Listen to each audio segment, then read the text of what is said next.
Student welcome back to my channel Samrat Academy. Student जितने बच्चे class 10th में 2026 board का पेपर देने वाले उनके लिए सबसे ज्यादा इंपॉर्टेंट है। मेरे प्यारे बच्चों, आज मैं आप लोगों को विज्ञान के एक वायरल पेपर बताने वाला हूं और यह वायरल पेपर आपके एग्जाम में जरूर से जरूर पूछा जाएगा। कोड है आप लोगों का 824 IN कोड है। मेरे प्यारे बच्चों, 1 घंटा लग गया पूरा डिटेल में मैं सोल्यूशन करा हूं एक एक क्वेश्चन का, ताकि आप लोगों का 70 में 70 बिल्कुल पक्का हो पाए। तो मेरे प्यारे बच्चों, इस वीडियो को जरूर से जरूर लाइक कर दीजिएगा और इस वीडियो को शेयर कर दीजिए उनके पास जो कि 2026 बोर्ड में विज्ञान का पेपर देने वाले हैं, ताकि उनका भी 70 में 70 बिल्कुल क्लियर हो पाए। सबसे पहले अनुक्रमांक और यहाँ पे नीचे अपना नाम लिख लीजिएगा। इस पेपर को हल करने के लिए आपके पास जो टाइम दिया जाएगा 3 घंटे 15 मिनट का समय दिया गया है इस क्वेश्चन पेपर को हल करने के लिए। मेरे प्यारे बच्चों, गारंटी लेता हूं कि अगर इस क्वेश्चन पेपर को आप तैयार कर लेते हो तो 2.5 घंटे के अंदर में पूरा का पूरा इस क्वेश्चन पेपर को समाप्त कर डालोगे। नीचे जब आप पढ़ोगे मेरे प्यारे बच्चों, तो यहाँ पे सामान्य निर्देश दिया गया। सामान्य निर्देश पढ़ना बहुत ही ज्यादा कंपलसरी है। देखिए निर्देश क्या बोला है। पहला निर्देश बोला कि प्रारंभ के 15 मिनट परीक्षार्थियों को प्रश्न पत्र पढ़ने के लिए निर्धारित है।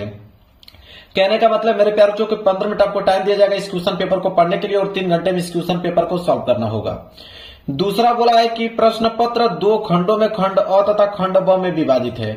यह पेपर 2 खंडों में बना हुआ है, एक तो खंड अ में, दूसरा खंड ब में। 2 खंडों में यह पेपर विभाजित है।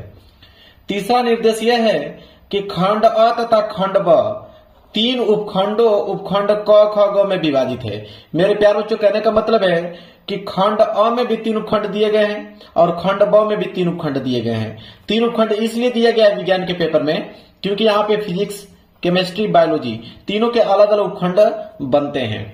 इसके बाद चौथा है प्रश्न पत्र के खंड अ में बहुविकल्पीय प्रश्न है, जिसमें सही विकल्प का चुनाव कर OMR शीट पर नीले अथवा काले बॉल पेन से सही विकल्प वाले गोले को पूर्ण रूप से भरे। कहने का मतलब है कि खंड अ में बहुविकल्पीय प्रश्न है, 20 बहुविकल्पीय प्रश्न पूछा जाएगा और उस 20 बहुविकल्पीय प्रश्न में फिजिक्स के भी प्रश्न रहेंगे, केमिस्ट्री के भी रहेंगे और बायोलॉजी के भी रहेंगे। तीनों मिलाकर 20 नंबर का बहुविकल्पीय प्रश्न बनने वाला है और उनका उत्तर आपको OMR शीट पे देना है। आप नीले पेन का यूज कर सकते हो या काले पेन का यूज कर सकते हो। पेन आपका बॉल पॉइंट पेन होना चाहिए, जेल वाली पेन का इस्तेमाल नहीं करना है आप लोगों का। इसके बाद अगला निर्देश है कि खंड अ में बहुविकल्पीय प्रश्न हेतु प्रत्येक प्रश्न के लिए 1 अंक निर्धारित है। जो 20 बहुविकल्पीय प्रश्न पूछा जाएगा, बोला है कि एक प्रश्न 1 नंबर के लिए पूछा जाएगा, मतलब 20 प्रश्न पूछा जाएगा 20 नंबर के लिए।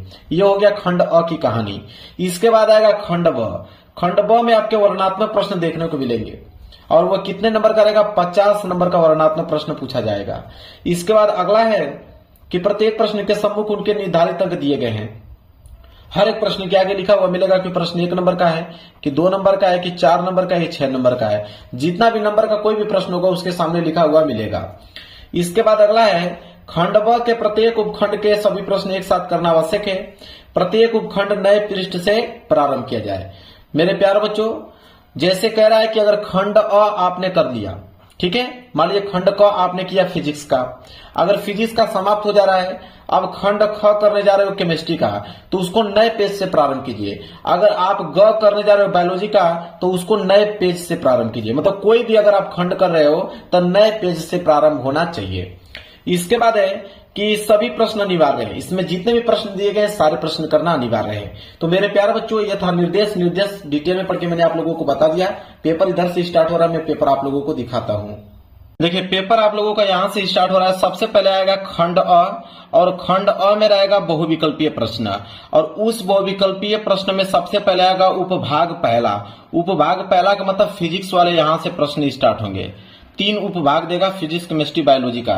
तो पहला उपभाग है आपका फिजिक्स का, जिसमें से पहला प्रश्न देखिए क्या इसने दिया हुआ है। बोला है कि 10 सेंटीमीटर फोकस दूरी का एक उत्तल लेंस एक वस्तु के बराबर आकार का वास्तविक बनाता है, तो वस्तु और इसके प्रतिबिंब के बीच की दूरी होगी। अब मेरे प्यारों को ध्यान से समझिए, कह रहा है कि 10 सेंटीमीटर फोकस दूरी का एक उत्तल लेंस है और वस्तु के बराबर ही उसका प्रतिबिंब बनता है, तो बताना है कि वस्तु और उसके प्रतिबिंब के बीच की दूरी कितनी होगी। और यहाँ पे 4 ऑप्शन आपको दिया हुआ है। बिल्कुल सिंपल प्रश्न है मेरे प्यार बच्चों। चलिए मैं आपको समझाता हूँ, बहुत आसान तरीके से इसको हल कर पाओगे। सबसे पहले हमें एक बनाना पड़ेगा उत्तल लेंस समझाने के लिए। देखिए बहुत ही ज्यादा सिंपल है। मैं चाहता तो डायरेक्ट आंसर आपको बता सकता हूँ, लेकिन डायरेक्ट बताऊंगा तो आपको समझ में नहीं आएगा, आप पेपर में भूल जाओगे। तो ये आपका क्या उत्तल लेंस। अब मेरे प्यार बच्चों, ये आपका मुख्य अक्ष, ठीक है। अब आपको मालूम है कि इसमें 2 फोकस दूरी होती है। इधर एक होता है आपका F और इधर होता है आपका 2F, ठीक है, यहाँ पे F1 रख सकते हो, F1 है, आपका 2F1 है, इधर आपका हो जाएगा F2 और इधर आपका हो जाएगा 2F2। क्लियर है। चलिए अब एक चीज देखिए, बोला है कि 10 सेंटीमीटर फोकस दूरी का एक उत्तल लेंस है और एक वस्तु के बराबर आकार का वास्तविक प्रतिबिंब बनाता है। अब मेरे प्यारो जो उत्तल लेंस में वस्तु को कहां पे रखें कि उसका प्रतिबिंब सेम उतने ही दूरी पे बने, तो मैं आपको बता देना चाहूंगा कि उत्तल लेंस में अगर वस्तु को आप 2F1 पे रखते हो, आप वस्तु को 2F1 पे रखते हो तो उसका प्रतिबिंब कहां बनता है, 2F2 पे बनता है। ये बात आपको मालूम है, ऑलरेडी इसमें बोल भी रखा है कि वस्तु के बराबर ही उसका प्रतिबिंब बन रहा है। अब यहां पे बोला है कि 10 सेंटीमीटर फोकस दूरी का। अब यहां से ये आपका O है उसका केंद्र। अब F1 और O के बीच की दूरी कितना है, 10। अब वस्तु कहां पे रखा गया है, 2F1 पे। अब आप ही बताइए यहां से लेके यहां तक की दूरी कितनी हो जाएगी, 10 और 10 मिलके कितना हो जाएगा, 20 सेंटीमीटर। मतलब 20 सेंटीमीटर दूरी पे वस्तु को रखा गया है। फोकस दूरी तो उसका 10 सेंटीमीटर ही है, लेकिन यहां से लेके यहां तक है ना। अब वस्तु को कहां रखा गया है, यहां पे, मतलब यहां से 10 यहां से 10 कितना हो जाएगा, 20 सेंटीमीटर।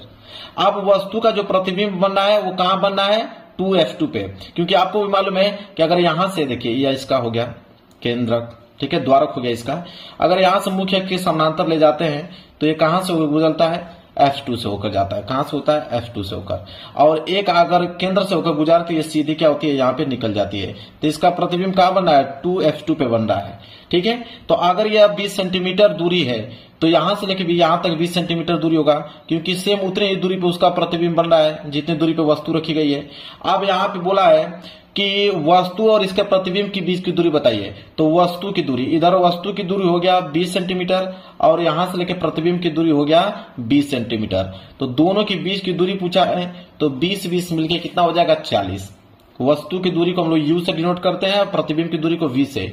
तो दोनों के बीच की दूरी पूछा है, मतलब U प्लस V पूछा है, मतलब कि 20 प्लस 20, 20 प्लस 20 मतलब हो जाएगा मेरे प्यारे 40 सेंटीमीटर दूरी होगी इन दोनों की बीच की दूरी। तो 40 सेंटीमीटर दिया है, बिल्कुल देना चाहिए। देख पा रहे हो आप, डी वाला ऑप्शन जो होगा बिल्कुल राइट आंसर हो जाएगा। अब इतना डिटेल में आपको कोई बताएगा नहीं यार, मैं चाहता तो आपको डायरेक्ट बता सकता था कि 40 सेंटीमीटर होगा, लेकिन आप समझ नहीं पाते कि 40 सेंटीमीटर आखिरकार हुआ कैसे है। तो मेरे प्यारों जो बिल्कुल डिटेल में आप लोगों को ऐसे बता दिया हूं कि ताकि आप इस चित्र के माध्यम से समझ पाओ कि हाँ, इन दोनों के बीच की दूरी 40 सेंटीमीटर हो गई। चलिए आगे बढ़ते हैं क्वेश्चन नंबर दूसरे की तरफ। क्वेश्चन नंबर दूसरा मेरे प्यारों को देख लीजिए। क्वेश्चन नंबर दूसरा इसने बोला है कि एक उत्तल दर्पण द्वारा उत्पन्न आवर्धन सदैव होता है। एक नंबर के लिए प्रश्न है, प्रश्न बहुत ही ज्यादा इंपॉर्टेंट है।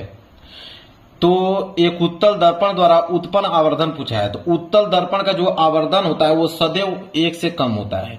1 से कम होता है मेरे प्यारों, जो बी वाला जो होगा इसका राइट आंसर हो जाएगा। इस प्रश्न को याद कर लो, यह प्रश्न बहुत ज्यादा इंपॉर्टेंट है।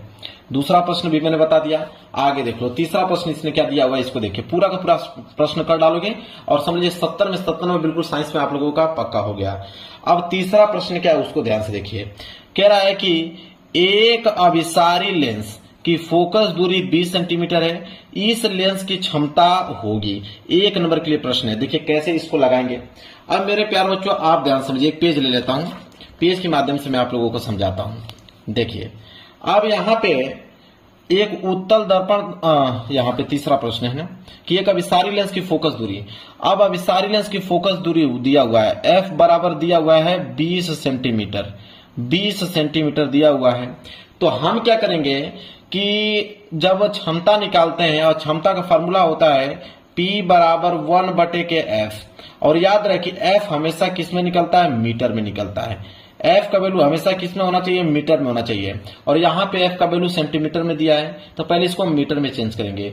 मीटर में चेंज करने के लिए हम क्या करेंगे, 100 से हम इसको भाग दे देंगे। जब 100 से हम इसको भाग देंगे तो ये आ जाएगा आपका 0.2 मीटर, 0.2 मीटर आ जाएगा। ये आ गया आपका फोकस दूरी। अब यहाँ पे लेंस की क्षमता पूछा है, तो लेंस की क्षमता बराबर P बराबर 1/F, तो ये हो जाएगा P बराबर 1/F। F मीटर में होना चाहिए, मीटर में आ गया है 0.2। अब 0.2 का मतलब क्या हो जाए, दशमलव जैसे हटाओगे तो 1 जीरो ऊपर बढ़ाना पड़ेगा, तो नीचे हो गया 2, मतलब ये हो जाएगा P बराबर ऊपर तो 10 हो जाएगा, और नीचे जब दशमलव हट गया तो नीचे हो गया 2, तो 2 5 10, तो P बराबर क्या आ गया 5। और आपको मालूम है कि अभिसारी लेंस है, तो अभिसारी लेंस है इसलिए यहाँ पे क्या हो जाएगा, इसका जो क्षमता होगा वो प्लस में हो जाएगा। तो P बराबर +5। और यहाँ पे क्षमता, तो क्षमता किस में नापी जाती है? डायोप्टर में। तो यहाँ पे डी लगाना पड़ेगा, डायोप्टर। P बराबर क्या आ जाएगा? +5 डायोप्टर इसकी क्षमता आ जाएगा। बिल्कुल आसान तरीके से डिटेल में मैंने आपको समझा दिया, भूल पाओगे नहीं। पेपर में जैसे आएगा तुरंत इसका आंसर आप बता पाओगे। सी वाला जो होगा बिल्कुल राइट आंसर हो जाएगा। क्लियर है मेरे प्यारे बच्चों? चलिए आगे बढ़ते हैं अगले प्रश्न की तरफ। देख लो अगला प्रश्न है प्रश्न नंबर 4। देखिए प्रश्न नंबर 4 क्या है? कह रहा है कि जब एक श्वेत प्रकाश किरण किसी त्रिकोणीय कांच के प्रिज्म की सतह पर गिरती है तो यह प्रिज्म से निर्गत होने पर अलग अलग विचलन विभिन्न रंगों में विभाजित हो जाती है। किस रंग के लिए विचलन न्यूनतम होता है? न्यूनतम का मतलब मेरे प्यारों बच्चों आप समझ लो कि कम। न्यूनतम का मतलब क्या होता है? कम होता है। तो किस रंग का जो विचलन होगा सबसे कम होगा? तो मेरे प्यारों बच्चों मैं आपको समझा देता हूं। जैसे मैंने एक ये प्रिज्म बना दिया, ये क्या है? आपका एक प्रिज्म हो गया, ठीक है। और इस प्रिज्म से हम श्वेत की प्रकाश की किरण यहां इस तरह गुजार रहे हैं, ठीक है। जब श्वेत की प्रकाश की किरण गुजारेंगे तो ये 7 रंगों में विभक्त हो जाएगा। 1 2 3 4 5 6 और ये 7 रंगों में क्या हो गया? विभक्त हो गया। अब वो 7 रंग कौन कौन से हैं उनको देखिए। अभी जो 7 रंग है मेरे प्यारे बच्चों, 7 रंग हैं, इनको लिखिए आप। सबसे पहले आता है लाल। सबसे पहले क्या आता है? लाल। लाल के बाद आप लिखोगे नारंगी। लाल के बाद आता है नारंगी। नारंगी के बाद क्या आता है आपका? पीला। नारंगी के बाद क्या आता है? पीला। पीला के बाद क्या आ जाएगा आपका? हरा। हरा के बाद क्या आ जाएगा आपका? नीला। नीला के बाद क्या आ जाएगा आपका? जामुनी। जामुनी के बाद क्या आ जाएगा आपका? लास्ट में बैगनी। क्या जाएगा? बैगनी। यही 7 रंग होता है मेरे प्यार बच्चों। और सबसे अधिक विचलन जो होता है वो बैगनी रंग का होता है। तो सबसे अधिक किसका होता है? बैगनी रंग का। तो सबसे अधिक बैगनी रंग का और सबसे कम विचलन होता है, कम की अगर हम बात करें वो लाल रंग का होता है। तो इस क्वेश्चन में क्या पूछा था कि सबसे कम विचलन मतलब न्यूनतम विचलन किस रंग का होता है? लाल रंग का होता है। मतलब डी वाला ऑप्शन जो होगा बिल्कुल राइट आंसर हो जाएगा। क्लियर है मेरे प्यारे बच्चों? और वहीं सबसे अधिकतम विचलन पूछता तो हम आंसर करके आते हैं बैगनी रंग। क्लियर है? पूरा कंसेप्ट आपको समझा दिया, कोई दिक्कत नहीं। चलिए आगे बढ़ेंगे क्वेश्चन नंबर 5वें की तरफ। चलिए आगे है क्वेश्चन नंबर 5वां। क्वेश्चन नंबर 5वां है कि किसी पदार्थ की L लंबाई तथा A परिच्छेद क्षेत्रफल के तार का प्रतिरोध 4 ओम है।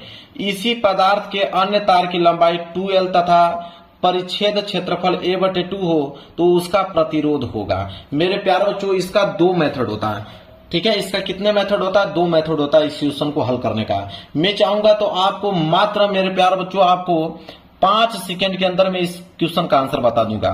और जो आपकी किताब में मेथड दिया है अगर उस मेथड से अगर मैं लगाऊंगा तो आपका 1 मिनट लग जाएगा।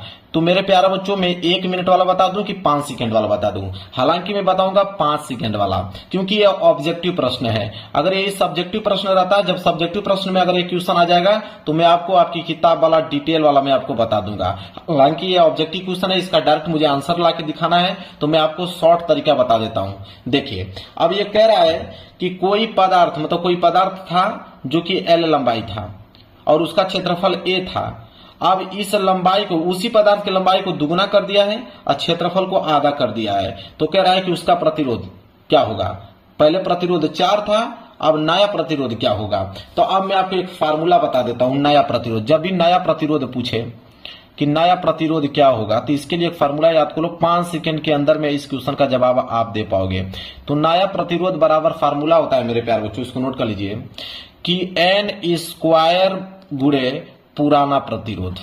n² बराबर पुराना प्रतिरोध। यह फार्मूला अगर आपको मालूम है 5 सेकंड के अंदर में इसका आंसर ला पाओगे। देखिए नया प्रतिरोध, तो नया प्रतिरोध हमको बताना है। अब n क्या है यहाँ पे? n का मतलब होता है, ध्यान दीजिए, n का मतलब है गुना, मतलब लंबाई को कितना गुना किया गया है। ये किसके डिपेंड करता है? लंबाई पे करता है। किस पे डिपेंड करता है? लंबाई पे, कि लंबाई को कितना गुना किया गया है। तो लंबाई को देखिए, पहले लंबाई L था, अब लंबाई 2L हो गया, मतलब उसका दुगुना कर दिया, लंबाई को दुगुना कर दिया था। n बराबर 2 आ गया तो ये हो जाएगा 2 का स्क्वायर गुणे पुराना प्रतिरोध। पुराना प्रतिरोध कितना था? 4 ओम, तो ये हो जाएगा 4 ओम। अब यहां से हल करोगे, 2 का स्क्वायर करोगे तो 4, इधर आपका क्या दिया हुआ है? 4 ओम। तो 4 चौको 16 ओम। जो नया प्रतिरोध आएगा वो कितना जाएगा? 16 ओम का होगा। बिल्कुल आसान तरीका है, 5 सेकंड में आ गया। बिल्कुल यहाँ पे सी वाला ऑप्शन जो होगा बिल्कुल राइट आंसर हो जाएगा। और जब ये सब्जेक्टिव प्रश्न के अंतर्गत आएगा तो मैं इसको आपको डिटेल वाला तरीका आपकी किताब वाला बता दूंगा। हालांकि ऑब्जेक्टिव क्वेश्चन है तो इतना समय गंवाने की कोई जरूरत नहीं है। आगे बढ़ेंगे, अगला प्रश्न देख लीजिए, प्रश्न नंबर 6 कह रहा है कि निम्नलिखित में से कौन किसी परिपथ में विद्युत शक्ति को नहीं प्रदर्शित करता है। मतलब विद्युत शक्ति को कौन इसमें प्रदर्शित नहीं करता है। अब ये सूत्र दे दिया है विद्युत शक्ति का। अब बिल्कुल आसान है मेरे प्यारे बच्चों, 2 सूत्र बताऊंगा, इन दोनों सूत्रों से आप पूरा का पूरा निकाल के दिखा दोगे। देखिए पहली बात कि 2 सूत्र कौन कौन से होते हैं। एक सूत्र तो होता है P बराबर I स्क्वायर R। तो P बराबर क्या होता है, I स्क्वायर R होता है, जो कि एक फार्मूला दिया हुआ है। और इसमें क्या बोला है कि कौन विद्युत शक्ति को प्रदर्शित नहीं करता है, तो ये तो प्रदर्शित कर रहा है क्योंकि ऑलरेडी दिख रहा है। अब इस फार्मूले में हम लोग ओम का नियम लगाएंगे। ओम का नियम क्या कहता है कि V बराबर IR, V बराबर IR। अगर मैं यहां से I का वैल्यू निकालूं तो I बराबर क्या हो जाएगा, V बटे R हो जाएगा। होगा कि नहीं। अगर मैं यहां से R निकालूं तो R बराबर क्या हो जाएगा, V अपान के I हो जाएगा। होगा कि नहीं मेरे प्यारे बच्चों, बिल्कुल होना ही चाहिए। अब देखिए यहां से P बराबर, अगर इस फार्मूले में मैं अगर I का वैल्यू V बटे R रख दूं तो I का वैल्यू अगर मैं V बटे R लिखूंगा तो ये क्या हो जाएगा, V का स्क्वायर बटे R स्क्वायर। होगा कि नहीं, क्योंकि यहाँ पे I का स्क्वायर किया गया है और गुणे में क्या हुआ है R, तो R से एक R कैंसिल, मतलब एक फार्मूला आ गया P का कि P बराबर V स्क्वायर बटे R। ये फार्मूला दिया हुआ कि नहीं, तो ये भी फार्मूला अगर हम चेक करें कि V स्क्वायर बटे R, तो V स्क्वायर बटे R ये भी फार्मूला हो सकता है। क्लियर है। चलिए अगर आप ध्यान दीजिए कि अगर मैं यहाँ पे लिखूं कि P बराबर, अगर मैं यहां लिखूं कि P बराबर V स्क्वायर बटे, अब यहां देखिए R, और R का वैल्यू यहां पे निकल के आया है V बटे I। अगर R की जगह मैं V बटे I लिख देता हूं मेरे प्यारे बच्चों, तो ध्यान देखिए इस V से ये वाला V कैंसिल हो जाएगा और ये I जाके गुणा हो जाएगा ऊपर, तो P बराबर क्या हो जाएगा V, अब V में I का गुणा करोगे तो VI। देखिए P बराबर VY हो सकता है कि नहीं, देखिए VI का भी फार्मूला है। मतलब फार्मूला कौन नहीं हो सकता है P का, तो P का फार्मूला IR स्क्वायर ये नहीं हो सकता है, क्योंकि फार्मूला होता है I स्क्वायर R ना कि IR स्क्वायर। क्लियर है, मतलब ये P का सूत्र नहीं हो सकता है, सी वाला ऑप्शन। अब इतना आसान तरीका और इतना टाइम लेकर मैं आप लोगों को बता रहा हूं, आप समझिए कभी नहीं भूल सकते हो। जितना मैं फार्मूला यहाँ पर संशोधन करके आपको दिखा रहा हूं, एक फार्मूला ये निकाल के दिखाया, ये फार्मूला एक निकाल के दिखाया, ये फार्मूला ऑलरेडी दिया था, 3 फार्मूले इसमें दिए रखे हैं और ये वाला नहीं दिया, मतलब यह विद्युत शक्ति का सूत्र नहीं है। क्लियर है। चलिए आगे बढ़ते हैं क्वेश्चन नंबर 7वें की तरफ। देखिए 7वां क्या है, 7वां कहता है कि किसी धारावाही चालक के कारण उससे R दूरी पर स्थित किसी बिंदु पर उत्पन्न चुंबकीय क्षेत्र होता है। तो मेरे प्यारों जो चुंबकीय क्षेत्र होता है वो किसी बिंदु R, तो R दूरी पर कोई बिंदु स्थित है, तो जो चुंबकीय क्षेत्र होता है, चुंबकीय क्षेत्र मतलब B जो होता है मेरे प्यारों वो क्या होता है 1 बटे R स्क्वायर होता है। मतलब B जो है चुंबकीय क्षेत्र, वो B जो होता है वो R की क्या होता है व्युत्क्रमानुपाती होता है। ये बात आपको भी मालूम है मेरे प्यारे बच्चों, नियम आपने पढ़ा हुआ है। सी वाला ऑप्शन जो होगा बिल्कुल राइट आंसर हो जाएगा। जो यहाँ पे चुंबकीय क्षेत्र है, तो चुंबकीय क्षेत्र B जो होता है वो R के व्युत्क्रमानुपाती होता है, मतलब 1 बटे R स्क्वायर होता है। ये बात आपको मालूम है। अब आगे बढ़ेंगे, अब आ गया उपभाग दूसरा। अब उपभाग दूसरा जो है मेरे प्यारे बच्चों वो आपका केमिस्ट्री का स्टार्ट हो गया। फिजिक्स के सारे क्वेश्चन आपको समझ में आ गए, अब मैं केमिस्ट्री के सारे क्वेश्चन आप लोगों को बताने वाला हूं। देखिए अब यहाँ पे 8वां प्रश्न क्या बोला है उसको ध्यान से आप समझिए। 8वां प्रश्न ये दिया हुआ है कि हाइड्रोजन आयन की प्रकृति है, 1 नंबर के लिए प्रश्न मेरे प्यारे बच्चों। ये बात आपको सबको मालूम है कि हाइड्रोजन आयन की जो प्रकृति होता है वो अम्लीय होता है, इसमें कोई सोचने की बात नहीं, ये चीज रटा हुआ है आप लोगों को। 8वें का ए जो है बिल्कुल राइट आंसर हो जाएगा। हाइड्रोजन आयन की जो प्रवृत्ति होती है वो तो उसकी प्रकृति जो होती है H+ की वो क्या होती है अम्लीय होती है, मतलब यहाँ पे ए वाला ऑप्शन जो होगा बिल्कुल राइट आंसर हो जाएगा। चलिए आगे बढ़ते हैं, अगला प्रश्न है प्रश्न नंबर 9 कि धावन सोडा के एक अणु में जल के अणुओं की संख्या है। अब धावन सोडा के एक अणु में जल के कितने अणु होते हैं, अब मैं फार्मूला ही बता देता हूं, तुरंत आपको समझ में आ जाएगा। फार्मूला कहता है कि Na2 ठीक है CO3 डॉट 10H2O। यह फार्मूला होता है धावन सोडा का, याद कर लो, धावन सोडा का यह फार्मूला होता है। अब कह रहा है कि इस धावन सोडा में जल के कितने अणु हैं, तो जल मतलब H2O। अब जल के कितने अणु हैं यहाँ पे देखिए 10, जल के कितने अणु हैं 10, तो एक अणु में जल के 10 अणु पाए जाते हैं, इसलिए डी वाला ऑप्शन जो होगा बिल्कुल राइट आंसर हो जाएगा। समझ में आ गया आप लोगों को, कोई दिक्कत नहीं होना चाहिए। आगे बढ़ते हैं, अगला प्रश्न देख लीजिए, प्रश्न नंबर 10वां। प्रश्न नंबर 10वां क्या है उसको समझिए। देखिए प्रश्न नंबर 10वां ये कह रहा है मेरे प्यार बच्चों कि निम्नलिखित में कौन अधातु है। अब ये 4 ऑप्शन दिया गया है, इन चारों ऑप्शनों को बताना अधातु कौन है। हीलियम, यहाँ पे सी वाला ऑप्शन जो है बिल्कुल राइट आंसर हो जाएगा। हीलियम जो है वो अधातु की श्रेणी में आता है। क्लियर है, कितना आसान प्रश्न है मेरे प्यारों, तो तुरंत इसका जवाब आपने दे दिया। 11वां प्रश्न है कि धातुओं के लिए कौन सत्य नहीं है। तो सत्य की अगर हम बात करें तो धातु एक धन आयन बनाती है, बिल्कुल ये बात भी सत्य है। धातुओं इलेक्ट्रॉन त्यागने की प्रवृत्ति भी रखता है, धातु में चालकता का गुण पाया जाता है। लेकिन सत्य कौन सी चीजें नहीं है कि धातुएं सदैव सहसंयोजक यौगिक बनाती हैं, ये बिल्कुल गलत है। तो ए वाला ऑप्शन जो है बिल्कुल राइट आंसर हो जाएगा, क्योंकि यह सत्य नहीं है। क्लियर है, चलिए समझ में आ रहा है आपको। आगे बढ़ेंगे, प्रश्न नंबर 12। प्रश्न नंबर 12 क्या उसको देखिए ध्यान से। कह रहा है कि प्लास्टर ऑफ पेरिस की जल से अभिक्रिया कराने पर बनता है। अब मेरे प्यारे बच्चों, प्लास्टर ऑफ पेरिस की अगर हम जल से अभिक्रिया करा देंगे तो क्या बनेगा, मैं अब बना कर दिखा देता हूं, आप लोगों को खुद समझ में आ जाएगा क्या बनेगा। तो देखिए प्लास्टर ऑफ पेरिस की अगर हम बात करें तो प्लास्टर ऑफ पेरिस का सूत्र क्या होता है, CaSO4 डॉट हाफ H2O, मतलब आधा पानी के आधा अणु होते हैं। ये होता है प्लास्टर ऑफ पेरिस का सूत्र। और कह रहा है कि इसमें जल से अभिक्रिया करा जाए, जल का मतलब H2O, मतलब अगर H2O से अभिक्रिया करा देंगे तो क्या बनेगा, तो मेरे प्यारों जो जिप्सम बनता है। अगर हम प्लास्टर ऑफ पेरिस में जल से अभिक्रिया कराएंगे तो क्या बनता है, जिप्सम बनता है। जिप्सम का सूत्र क्या होता है, देखिए यह जिप्सम का सूत्र होता है कि CaSO4, ठीक है, डॉट, अब देखिए यहां पे आधा, ठीक है, यह है तो ये हो जाएगा यहाँ पे 2H2O, ठीक है। यहाँ पे पानी के आधा अणु है और यहाँ पानी के यहाँ पे एक अणु है, ये दोनों मिक्स करके 2 अणु बना लेते हैं। तो ये होता है प्लास्टर और जिप्सम का सूत्र, क्या, CaSO4 2H2O, ये होता है जिप्सम का सूत्र।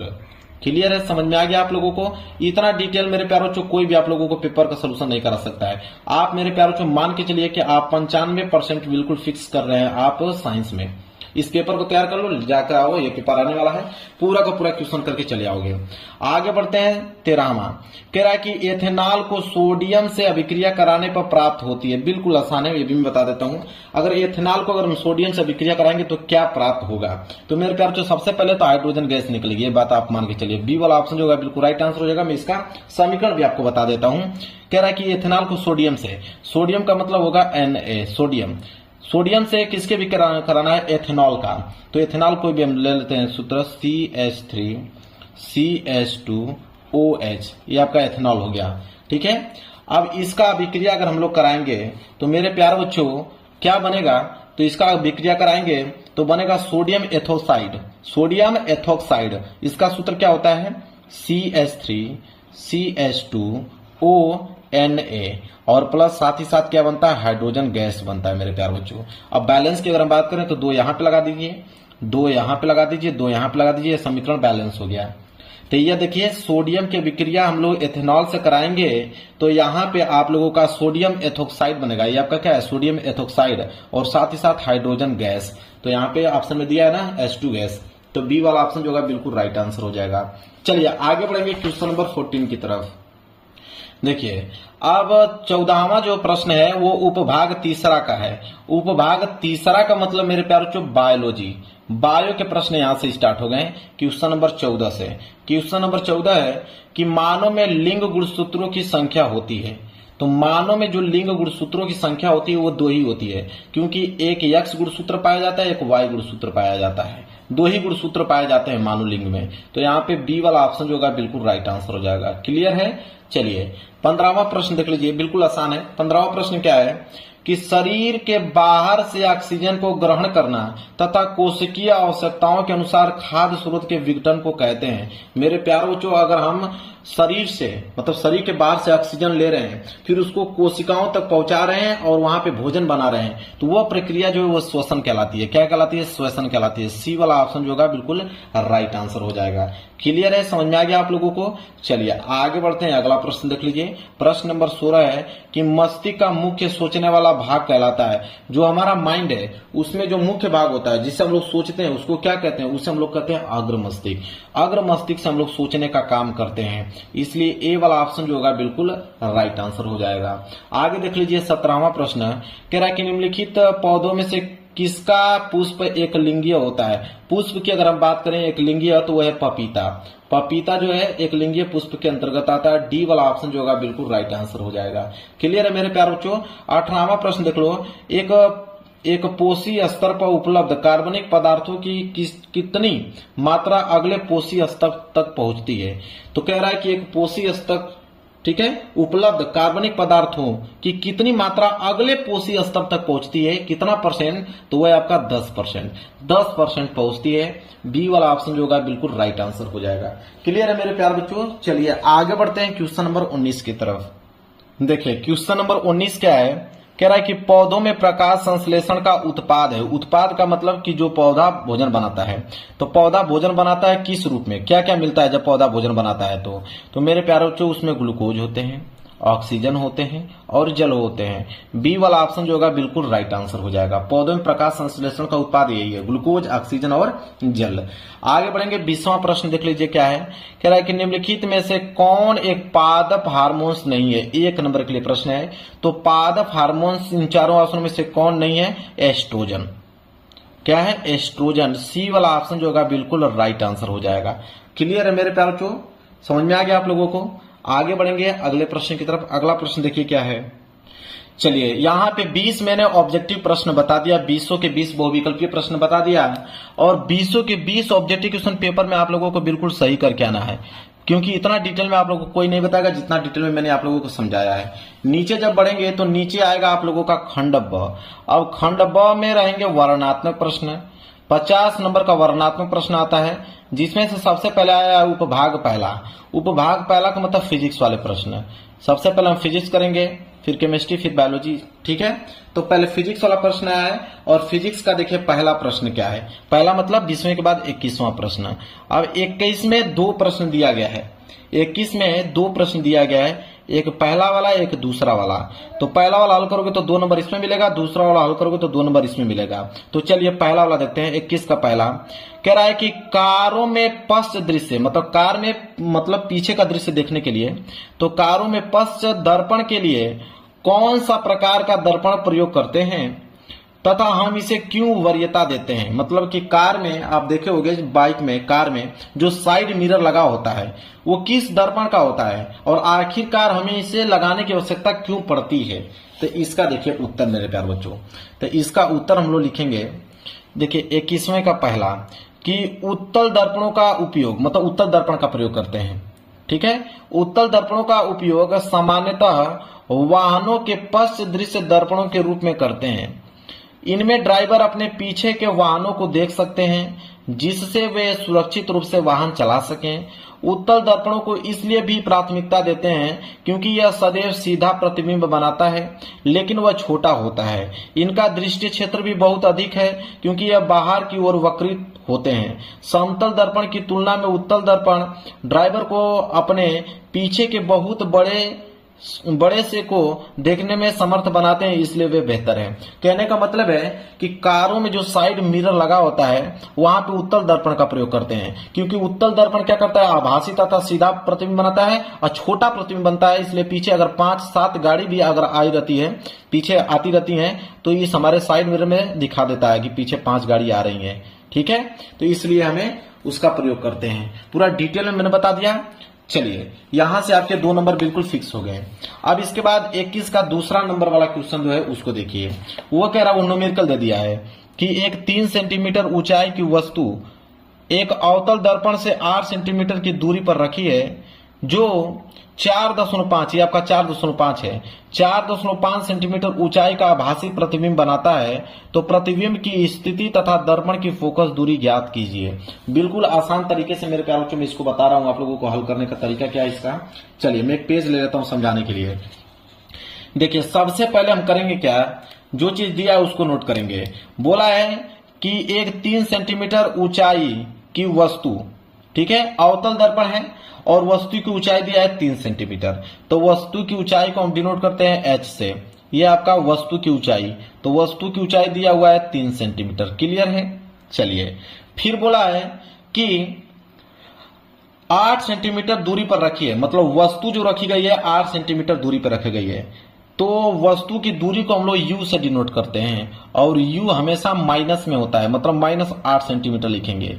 चाहे वो आपका उत्तल दर्पण हो चाहे अवतल दर्पण हो, u हमेशा माइनस में होता है, इस बात को याद रखिएगा।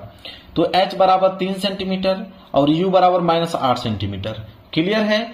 फिर बोला है कि 4.5 सेंटीमीटर ऊंचाई का आभासी प्रतिबिंब बनाता है, मतलब प्रतिबिंब की जो यहाँ पे दूरी है वो 4.5 सेंटीमीटर है। दूरी नहीं, उसकी ऊंचाई दिया हुआ है कि प्रतिबिंब की जो ऊंचाई है 4.5 सेंटीमीटर। वस्तु की ऊंचाई थी 3 सेंटीमीटर, प्रतिबिंब की ऊंचाई है 4.5 सेंटीमीटर। तो प्रतिबिंब की ऊंचाई को हम लोग h डैश से डिनोट करते हैं। तो h डैश मतलब प्रतिबिंब की ऊंचाई दिया हुआ है 4.5 सेंटीमीटर। क्लियर है। चलिए इसके बाद बोला है कि प्रतिबिंब की स्थिति, मतलब v का वैल्यू, कि प्रतिबिंब कितनी दूरी पर बनेगा यह बताइए।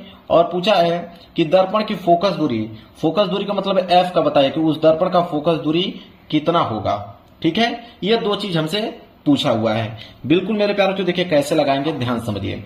हम जानते हैं यहाँ पे कि आवर्धन का फार्मूला सबको मालूम है कि आवर्धन m बराबर फार्मूला होता है यहाँ पे कि h2, मतलब ऐसे कर सकते हो h डैश बटे h, ऐसे कह दो।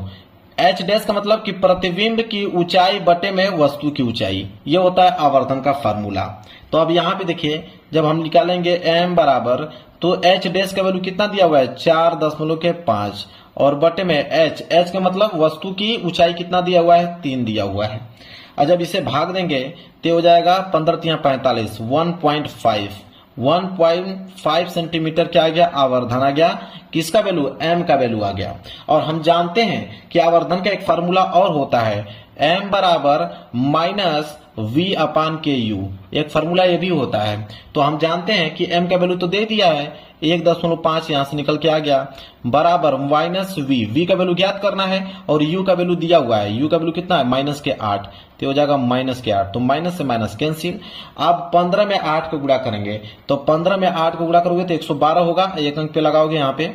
ठीक है, 120, 15 बाटे कितना होता है 120। देखिए 15 बाटे कितना होता है 120 होता है, सॉरी 15 बाटे 120, एक अंक के बाद 10 लगाए, एक अंक के बाद 10 लगाओगे तो एक क्या कहलाएगा 12 कहलाएगा। तो इस 8 को गुणा 1.5 में करोगे तो 12 आ जाएगा। तो 12 बराबर क्या आ जाएगा v, मतलब v मतलब प्रतिबिंब की दूरी। तो प्रतिबिंब की जो दूरी है वो कितना दूरी पे बनेगा, 12 सेंटीमीटर दूरी पे उसका प्रतिबिंब बनेगा। तो ये तो v का वैल्यू हमें क्या हुआ मालूम चल गया। अब हमें फोकस दूरी भी बताना है। देखिए फोकस दूरी के लिए हम लोग सूत्र लगाएंगे दर्पण।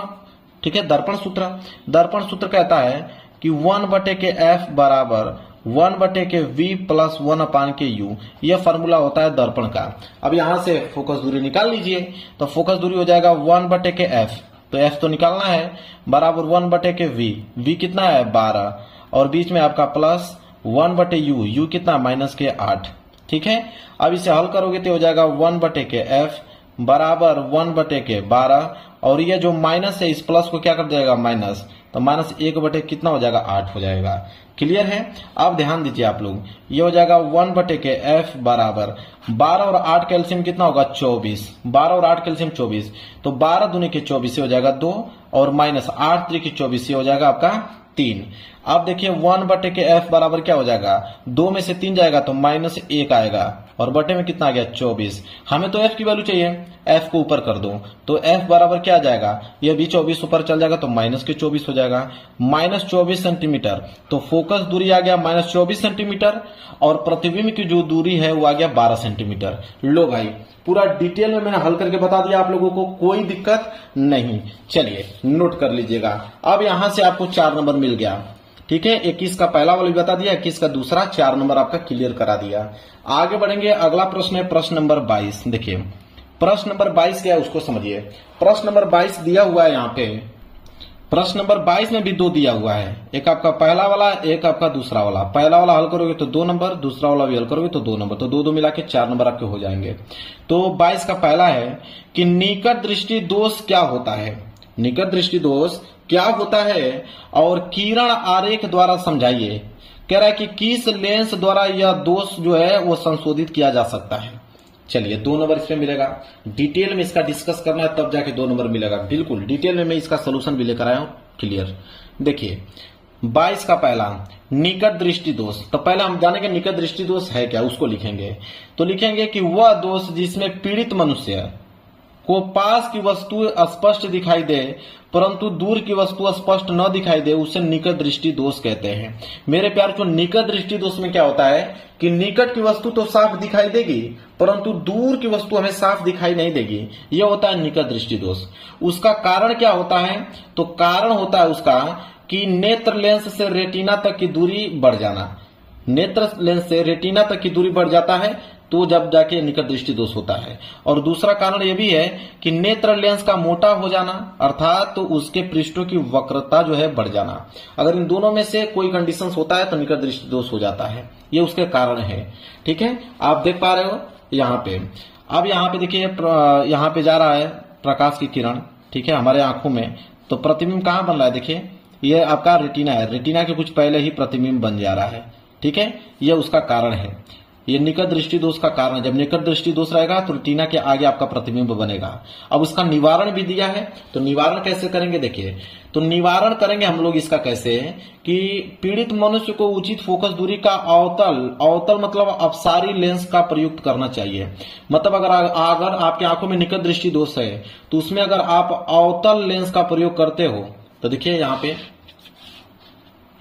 यह है आप लोगों का। अब यहाँ पे मैंने यहाँ पे क्या लगा दिया, अवतल लेंस, ये आपका क्या है अवतल लेंस। अगर मैं यहाँ पे अवतल लेंस लगा दिया, अब देखिए अवतल लेंस लगाने से ये जो प्रकाश की किरण जा रही है और उसका वस्तु का जो प्रतिबिंब बन रहा है, तो वस्तु का प्रतिबिंब मेरे प्यार बच्चों कहाँ बन रहा है, वहां पे देखिए रेटिना पे। बिल्कुल निवारण हो गया, तो ये आपका निकट दृष्टि दोष का निवारण। तो जब दोष था तो वस्तु का प्रतिबिंब रेटिना के आगे बन रहा था, जैसे ही मैंने यहाँ पे अवतल लेंस लगाया वो किरणों को क्या किया, फैला दिया। अब इसका प्रतिबिंब कहाँ बनने लगा, रेटिना पे। तो पूरा इस तरह आपको नोट करना पड़ेगा, तब जाके आप लोगों को 2 नंबर मिलेगा।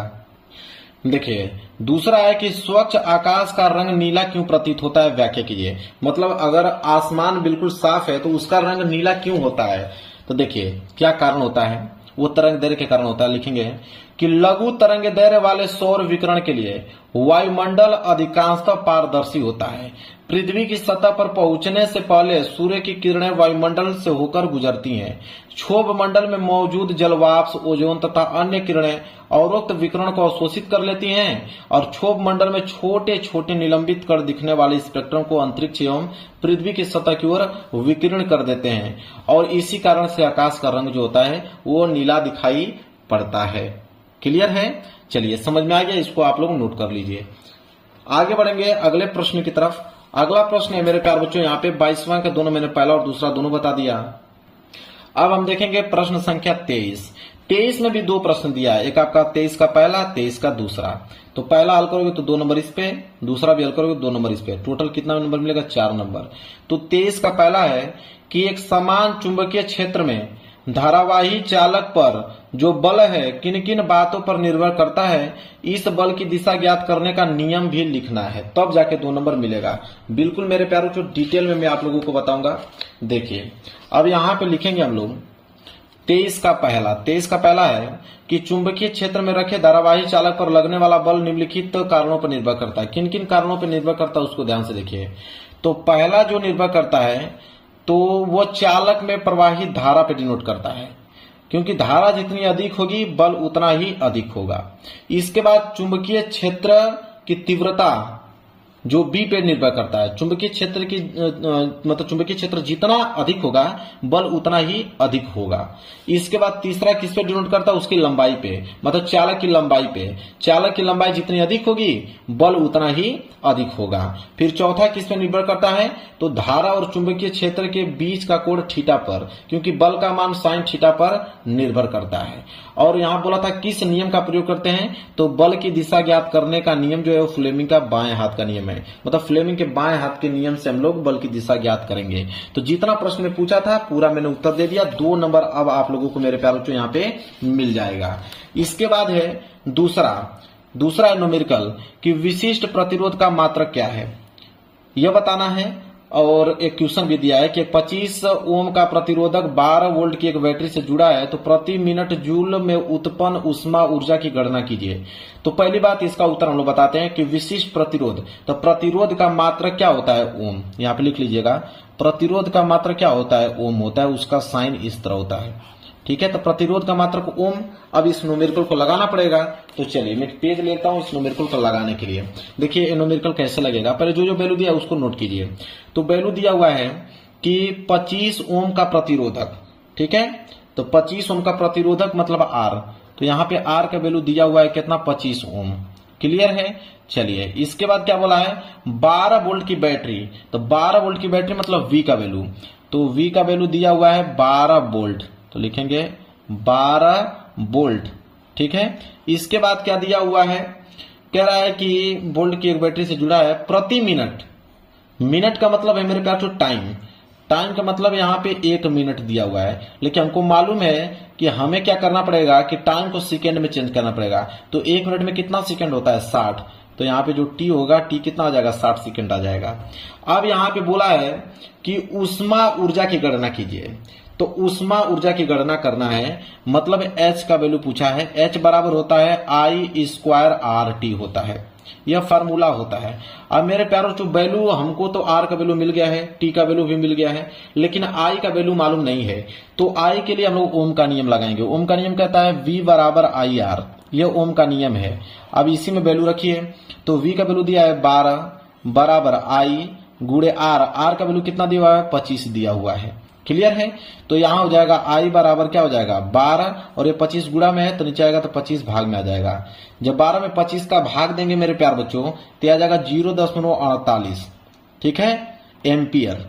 तो I बराबर क्या आ गया, 0.48 मतलब 48 एम्पियर आ गया, ठीक है, 0.48 एम्पियर आ गया I का वैल्यू। अब यहाँ पे उष्मा निकाल लीजिए, तो H बराबर क्या हो जाएगा, I²। अब I का वैल्यू कितना है, 0.48, तो इसका क्या हो जाएगा, स्क्वायर इंटू R। R का वैल्यू कितना दिया हुआ है, 25 ओम, इंटू T का वैल्यू कितना दिया हुआ है, 60 दिया हुआ है। अब यहां से H बराबर जब इसको पूरा का पूरा कैलकुलेट करोगे तो यह आ जाएगा 345.6 जूल, ठीक है, क्योंकि उष्मा का मात्रा क्या होता है, जूल होता है। क्लियर है। यह आ गया फाइनल, इसका आंसर नोट कर लो। समझ में आ गया। इतना आसान तरीके से आप लोगों को कोई बताएगा नहीं मेरे प्यारे बच्चों। आगे बढ़ते हैं अगले प्रश्न की तरफ। अगला प्रश्न देख लीजिए, प्रश्न नंबर यहाँ पे आ गया आपका 24। देखिए प्रश्न संख्या जो 24 है वो क्या बोला है, बोला है कि नीचे दिए गए परिपथ चित्र में, अब ये चित्र आप नीचे देख रहे हो, चित्र दिया हुआ है। बोला है कि 10 ओम, 40 ओम, 20 ओम, 30 ओम और 60 ओम के 5 जो प्रतिरोध दिखाए गए हैं वह 18 वोल्ट की एक बैटरी से जुड़े हुए हैं। आप देख सकते हो मेरे प्यार बच्चों, ये आपका ए पॉइंट है, ठीक है। अब यहाँ पे देखिए ये आपका 10 ओम का प्रतिरोध है, 10 ओम का प्रतिरोध, और नीचे यहाँ पे 40 ओम, तो 10 ओम और 40 ओम, ठीक है। और यहाँ पे बिंदु बी है, और यहाँ पे देखिए 20 ओम है, और ये आपका 30 ओम है, और नीचे आपका 60 ओम। तो 5 प्रतिरोध जुड़े हुए हैं, ये बिंदु आपका सी है, ठीक है। और ये आपका कुंजी हो गया, और 18 वोल्ट की बैटरी से जुड़ा हुआ है, ये आपका 18 वोल्ट है, 18 वोल्ट की बैटरी से जुड़ा हुआ है। अब मेरे प्यारे बच्चों नीचे जब आप देखोगे तो कह रहा है कि गणना कीजिए। 3 चीजों की गणना करना है। पहला, परिपथ में कुल प्रतिरोध बताइए। इसके बाद परिपथ में प्रवाहित कुल विद्युत धारा बताइए। फिर तीसरा है कि बिंदु ए और बिंदु बी के बीच विभवांतर बताइए। अब मेरे प्यारे बच्चों 3 चीजों की गणना करना है।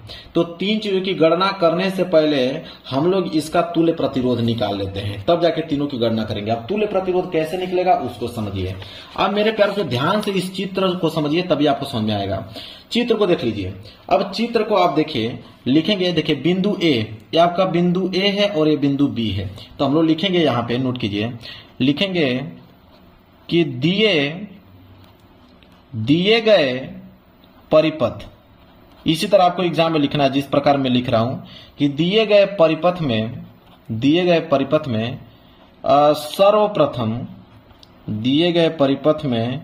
सर्वप्रथम ए व बी के बीच तुल्य प्रतिरोध, पहले ए और बी के बीच हम लोग क्या निकालेंगे, तुल्य प्रतिरोध निकालेंगे। तो चलिए निकालते हैं। तो ए और बी के बीच तुल्य प्रतिरोध। अब तुल्य प्रतिरोध देखिए, हालांकि आपको मालूम है कि 10 ओम और 40 ओम, ए और बी के बीच दो ही प्रतिरोध है, एक 10 ओम एक 40 ओम, और दोनों समांतर क्रम में जुड़े हुए हैं। तो जब दो प्रतिरोध समांतर क्रम में जुड़े होते हैं तो उसका जब तुल्य प्रतिरोध निकाला जाता है तो उसका फॉर्मूला होता है 1/के R1, मैंने यहाँ पे R1 लिख दिया, R1 बराबर 1/के पहला प्रतिरोध क्या दिया हुआ है 10, प्लस दूसरा प्रतिरोध 1/के दूसरा प्रतिरोध, तो दूसरा प्रतिरोध क्या दिया हुआ है 40 दिया हुआ है। जब इसको हल करेंगे तो इसका एलसीएम 10 और 40 का एलसीएम कितना आ जाएगा 40, तो 10 चौको 40 और ये हो जाएगा 40 से कम 40, एक आ गया। हल करोगे तो 4 1 5, 5/, कितना आ गया 40, इससे कटाओगे तो 5 कम 5, 5/40, 1/8 आ गया, और इधर हो जाएगा आपका 1/R1 बराबर। अब यहां से देखिए, हमें तो R1 की वैल्यू चाहिए, तो R1 को ऊपर कर दो, इसी तरह 8 क्या हो जाएगा ऊपर चला जाएगा, तो 8 ओम। अब 8 ओम जो है मेरे प्यारों चो, या R1 की वैल्यू आ गया। क्लियर है। इसी तरह हम क्या करेंगे, अब हम निकालेंगे बी और सी के बीच क्या निकालेंगे, तुल्य प्रतिरोध। तो इसको लिखना पड़ेगा, कैसे लिखेंगे देखिए, इसके नीचे लिखेंगे तथा बी व सी के बीच, लिखेंगे बी व सी के बीच तुल्य प्रतिरोध, बी और सी के बीच तुल्य प्रतिरोध। अब बी और सी के बीच अगर हम देखते हैं कि 3 प्रतिरोध है, एक 20, एक 30 और एक 60, और तीनों किस क्रम में, समांतर क्रम में, मतलब नियम आपका वही लगेगा। तो इस बार R1 ना मान के इस बार R2 मानते हैं। R1 मैंने ऊपर मान लिया, 30 R2, तो 1/R2 बराबर क्या हो जाएगा, 1/ पहला प्रतिरोध, तो पहला प्रतिरोध इसमें क्या दिया हुआ है 20 ओम। देखिए 20 ओम, 30 और 60, तो पहला 20 है, फिर प्लस 1/ दूसरा कितना है 30, फिर 1/ तीसरा कितना है 60। अब इसको हल करेंगे। अब देखिए 20 और 30 और 60 का एलसीएम कितना होगा 60, ठीक है। तो 20 तिहाई 60 और 30 दूनी के 60, 60 एकम 60, और ये हो जाएगा आपका 1/R2 बराबर, जोड़ दो, 3 2 5 1 6, 6/ कितना जाएगा 60, इससे हल करोगे तो 6 कम 6 और 6 दाम में 60, 1/10 आ गया। हमें तो R2 की वैल्यू चाहिए, तो R2 को ऊपर कर दो, इधर 10 ऊपर हो जाएगा, तो R2 का वैल्यू कितना आ गया 10 ओम, इधर R1 का वैल्यू कितना आ गया 8 ओम, ठीक है। तो R1 का वैल्यू 8 ओम और R2 का वैल्यू कितना आ गया 10 ओम आ गया। क्लियर है। अब हम तीनों जो कंडीशन दिया है उसको हम लोग हल करेंगे। देखिए इस पेज को मैं साइड करता हूं, ठीक है, मैं एक पेज और दूसरा ले लिया। अब देखिए पहला प्रश्न क्या पूछा था, परिपथ का कुल प्रतिरोध। अब निकालते हैं यहां से। तो पहला पूछा है परिपथ का कुल प्रतिरोध, तो लिखेंगे पहला पूछा हमसे कि परिपथ का कुल प्रतिरोध कितना होगा, कुल प्रतिरोध। तो परिपथ का कुल प्रतिरोध की अगर हम बात करें तो ए और बी के बीच कितना आया है 8 ओम, और बी और सी के बीच कितना आया है 10 ओम, तो दोनों को जोड़ दो, तो परिपथ का कुल प्रतिरोध क्या हो जाएगा R1 प्लस R2। तो R1 का वैल्यू कितना आया था 8 ओम और R2 का वैल्यू कितना आया 10 ओम, दोनों को जोड़ दोगे तो 10 और 8 कितना हो जाएगा 18 ओम। तो 18 ओम जो है आ गया परिपथ का कुल प्रतिरोध। क्लियर है। अब दूसरा क्या पूछा हमसे, दूसरा पूछा है कि परिपथ में प्रवाहित कुल धारा, ठीक है। दूसरा हमसे पूछा है कि परिपथ में, लिखेंगे परिपथ में प्रवाहित, यही दिया था ना, परिपथ में प्रवाहित कुल धारा, कुल धारा का मतलब कुल विद्युत धारा, लिखेंगे कुल विद्युत धारा, ठीक है। अब विद्युत धारा पूछा है। अब हमको मालूम है कि विद्युत धारा आई बराबर क्या होता है, V अपान के R होता है। तो I बराबर V का वैल्यू आपको क्वेश्चन में दिया है कि 18 वोल्ट से जुड़ा हुआ है, तो V का मान तो 18 आ गया। और नीचे R, अब R का मतलब मेरे पास जो पूरा टोटल प्रतिरोध कितना है 18, तो 18 से 18 कैंसिल, बच गया 1। और धारा है तो धारा का जो मात्रक वो होता है, मात्रक एम्पियर होता है, तो 1 एम्पियर आ गया दूसरे का। अब तीसरा क्या दिया हुआ है, तीसरा हमको क्वेश्चन में दिया हुआ है, देखिए बिंदुओं ए और बी के बीच विभवांतर, बिंदु ए और बी के बीच विभवांतर पूछा है। तो लिखेंगे यहाँ पे कि बिंदुओं ए व बी के बीच विभवांतर, तो बिंदुओं ए और बी के बीच ऐसे ही लिखना पड़ेगा जैसे मैं लिख रहा हूं आप लोगों के बीच विभवांतर, तब जाके आपको पूरा का पूरा नंबर मिलेगा विभवांतर। अब बिंदु ए और बी के बीच विभवांतर पूछा है। अब विभवांतर मतलब V बराबर क्या होता है IR, तो हम लिखेंगे V बराबर I का मान कितना है 1 एम्पियर और R। अब R किसका लिखाएंगे, पूरा R नहीं, सिर्फ 8 ओम, क्योंकि A और B के बीच ही पूछा है। तो A और B के बीच R का जो वैल्यू कितना है 8 ओम आया है, तो यहाँ R का वैल्यू क्या लिखेंगे 8, तो V बराबर क्या आ जाएगा 8। और यहाँ पे क्या है विभवांतर का मात्रक वोल्ट होता है, तो ये हो जाएगा 8 वोल्ट। क्लियर है मेरे प्यारे बच्चों, समझ में आ गया आप लोगों को? सारे बच्चों को दिक्कत कोई नहीं होनी चाहिए, इतना डिटेल में आपको बता रहा हूं, कोई दिक्कत होगा ही नहीं। चलिए आगे बढ़ते हैं। प्रश्न नंबर 24 मैंने हल कर दिया यहाँ पे, ठीक है, समझ में आ गया आप लोगों को? प्रश्न नंबर 24 में मैंने हल कर दिया। और 6 नंबर के लिए प्रश्न था, 2 नंबर इस पे, 2 नंबर इस पे, 2 नंबर इस पे। क्लियर है? अगर ये प्रश्न नहीं करना चाहते हो, अगर ये 24 का प्रश्न नहीं करना चाहते हो, तो इसके नीचे अथवा भी दिया है कि अगर ये 6 नंबर वाला प्रश्न नहीं करना चाहते हो इस न्यूमेरिकल को, तो पीछे आपको प्रश्न दिया है उसको कर लीजिए, वो भी 6 नंबर का ही है। देखिए अथवा करके दिया है ना, अगर वो प्रश्न नहीं करना चाहते हो तो 3 प्रश्न दिया है, पहला, दूसरा, तीसरा। इस पे 2 नंबर, इस पे 2 नंबर, इस पे 2 नंबर मिल जाएगा। क्या है देखिए, पहला है कि एक धारावाही वृत्ताकार लूप के कारण उत्पन्न चुंबकीय बल रेखाओं का पैटर्न बनाइए। कि एक धारावाही वृत्ताकार अगर लूप के कारण जो चुंबकीय बल रेखाएं उत्पन्न हो रही हैं, तो उसका चित्र बनाना है। ठीक है, कि उसका चित्र कैसे बनेगा। तो चलिए देखिए मेरे प्यारे बच्चों, लिखेंगे हम लोग अथवा का पहला वाला कि वैद्युत धारावाही वृत्ताकार लूप के कारण चुंबकीय क्षेत्र किसी धारावाही पास के कारण चुंबकीय बल रेखाएं चित्र द्वारा दर्शाए गए हैं। धारावाही वृत्ताकार पास के प्रत्येक बिंदु पर बने इसके चारों ओर चुंबकीय क्षेत्र को प्रदर्शित करते हैं। पास के केंद्र पर चुंबकीय क्षेत्र सीधी रेखाओं द्वारा प्रदर्शित करते हैं। अतः किसी धारावाही वृत्ताकार कुंडली द्वारा उत्पन्न चुंबकीय क्षेत्र को निम्न प्रकार बढ़ाया जा सकता है। देखिए इस प्रकार प्रदर्शित करते हैं। अभी आपका समांतर रेखा से है और बाकी आप देख सकते हो इस तरह ये चुंबकीय क्षेत्र रेखाएं हैं। इसके बाद देखिए कह रहा है कि बढ़ाया जा सकता है। किसके कारण बढ़ाया जाता है? चुंबकीय क्षेत्र को हम लोग बढ़ाया जा सकता है किसके कारण? फेरों की संख्या बढ़ाकर। इसके बाद दूसरा है कुंडलियों में धारा का मान बढ़ाकर हम इसके बढ़ा सकते हैं चुंबकीय क्षेत्र का मान। क्लियर है? चलिए बहुत डिटेल में मैंने बता दिया, 2 नंबर तब जाके आपको मिलेगा, इतना लिखोगे तब। इसके बाद है विद्युत चुंबक क्या है, इसके 2 उपयोग लिखिए। अब विद्युत चुंबक क्या है उसके 2 उपयोग लिखना है। देखिए लिखेंगे हम लोग यहाँ पे कि वैद्युत चुंबक, ये हेडिंग रहेगी। लिखेंगे कि परिनालिका के भीतर उत्पन्न प्रबल चुंबकीय क्षेत्र का उपयोग किसी चुंबकीय पदार्थ जैसे नर्म लोहे को परिनालिका के भीतर रखकर चुंबक बनाने में किया जाता है। इस प्रकार बने चुंबक को हम लोग क्या कहते हैं? वैद्युत चुंबक कहते हैं। अर्थात वैद्युत चुंबक जो होता है वैद्युत धारा के चुंबकीय प्रभाव पर कार्य करता है तथा इस चुंबकीय प्रभाव का अस्तित्व परिनालिका में बहने वाली धारा तक ही रहता है। वैद्युत चुंबक बनाने के लिए कच्चे लोहे का उपयोग किया जाता है। क्लियर है? 2 नंबर भाई ये भी मिल गया। इसके बाद है विद्युत चुंबक और एक अस्थायी चुंबक कैसे भिन्न होते हैं, मतलब अंतर पूछा है कि वैद्युत चुंबक और अस्थायी चुंबक में अंतर बताइए। तो देखिए अंतर लिख लीजिए। एक साइड आप कॉलम बनाइए विद्युत चुंबक का और एक साइड कॉलम बताइए अस्थायी चुंबक का, दोनों कॉलम बन गया। अब विद्युत चुंबक में पहला पॉइंट लिखिए कि इसे आसानी से विचुंबकीय किया जा सकता है और अस्थायी चुंबक में लिखेंगे कि इसे आसानी से विचुंबकीय नहीं किया जा सकता है। दूसरा लिखेंगे इसकी चुंबकीय क्षेत्र की तीव्रता को आसानी से बदला जा सकता है और इसमें लिखेंगे कि इसकी चुंबकीय क्षेत्र की तीव्रता को नियत रहती है, इसे बदला नहीं जा सकता है। इसके बाद तीसरा इसमें लिखेंगे कि इसकी ध्रुवता बदली जा सकती है इसकी ध्रुवता नियत रहती है। इसमें लिखेंगे कि विद्युत चुंबक जो है वह नर्म में लोहे के बनाए जा सकते हैं, मतलब नर्म करके लोहे के बनाए जा सकते हैं। इसमें लिखेंगे अस्थायी चुंबक स्टील के बनाए जाते हैं।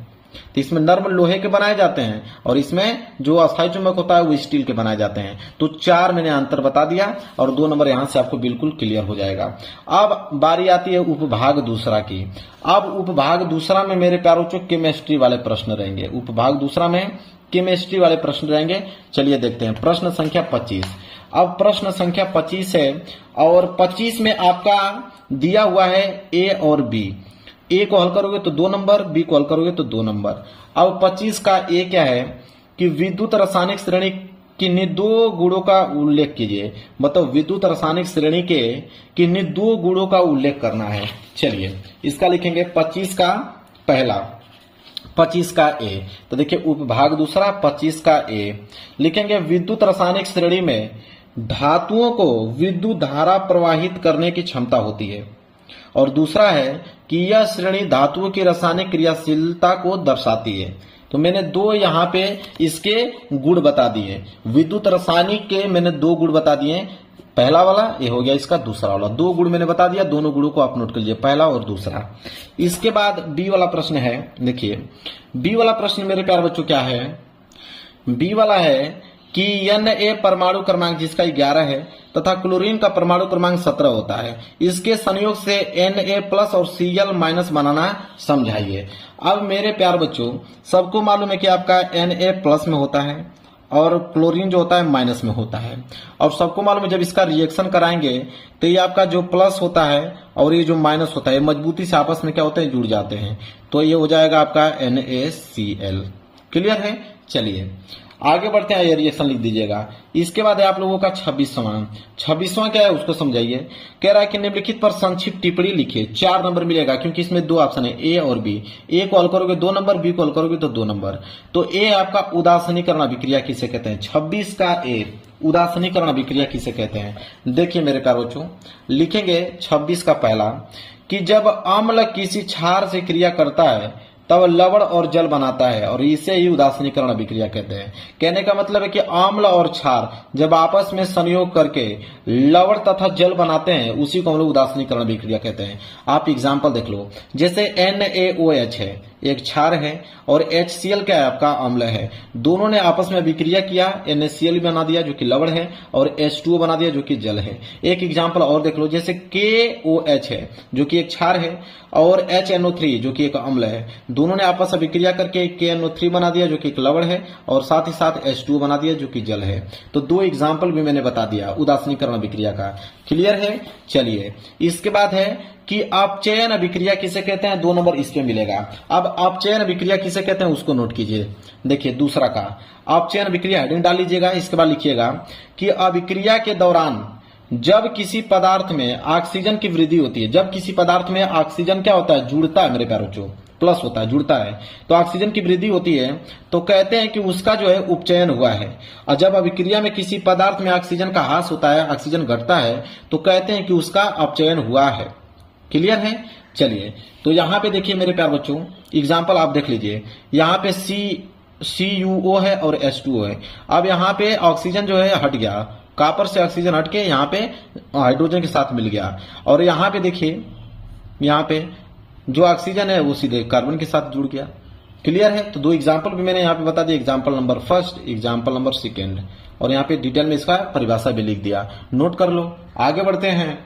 चलिए अगला है प्रश्न नंबर 27। प्रश्न नंबर 27 है यहाँ पे कि क्या होता है जब केवल संतुलित रासायनिक समीकरण लिखना है। केवल संतुलित रासायनिक समीकरण लिखना है। 6 नंबर आपको मिलेगा, ABCD और पीछे आपका E और F दिया हुआ है। तो पांचों के हमें क्या लिखना है मेरे प्यारे बच्चों, यहाँ पे 6 दिया ना, 6 के हमें क्या लिखना है, रासायनिक समीकरण लिखना है। अब देखिए जिसमें से ए वाला बोला है कि सोडियम ऑक्साइड की जल से क्रिया कराई जाती है। अब नोट कीजिए यहाँ पे ए वाला, तो मैं एक पेज ले लाता हूँ समझाने के लिए ताकि 6 के 6 में लिख सकूं, आप समझ पाओ। तो यहाँ पे ए वाला क्या बोला है कि सोडियम ऑक्साइड की जल से क्रिया कराई जाती है। अब देखिए सोडियम ऑक्साइड तो लिखेंगे Na2O सोडियम ऑक्साइड, ठीक है, और प्लस जल से अभिक्रिया कराई जाती है, H2O से अभिक्रिया कराई जाती है। तो ये मिलके बनेगा यहाँ पे NaOH। और संतुलित की अगर हम बात करें तो इसके आगे 2 लगा देंगे, संतुलित हो जाएगा। पहला हमारा कंप्लीट हो गया। बी वाला क्या बोला है कि शुष्क बुझे चूने से शुष्क क्लोरीन गैस की क्रिया कराई जाती है। तो शुष्क बुझे चूने से शुष्क क्लोरीन की, तो शुष्क बुझे चूना का सूत्र होता है CaOH whole twice plus chlorine से विक्रिया कराई जाती है Cl2 से। तो क्या बनेगा मेरे प्यार बच्चों, बनेगा यहाँ पे CaOCl2 बनेगा और साथ ही साथ H2O बनेगा, जल बनेगा। क्लियर है। चलिए इसके बाद सी वाला देख लीजिए, ये ऑलरेडी संतुलित है। सी वाला है कि एथेनॉल को सांद्र H2SO4 की अधिकता के साथ 160 डिग्री सेल्सियस से 170 डिग्री सेल्सियस ताप तक गर्म किया जाता है तो क्या होगा।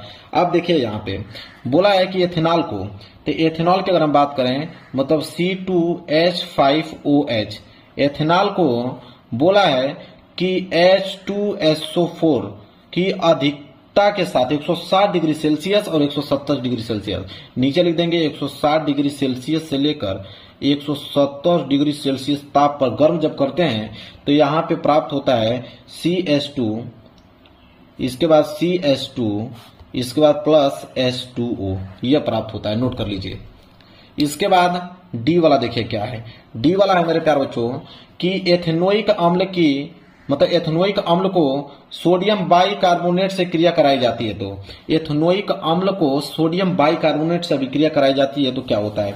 तो देखिए एथेनोइक अम्ल को CH3COOH, ठीक है, प्लस किससे सोडियम बाइकार्बोनेट से अभिक्रिया कराई जाती है, मतलब NaHCO3 से अभिक्रिया कराई जाती है तो क्या होगा।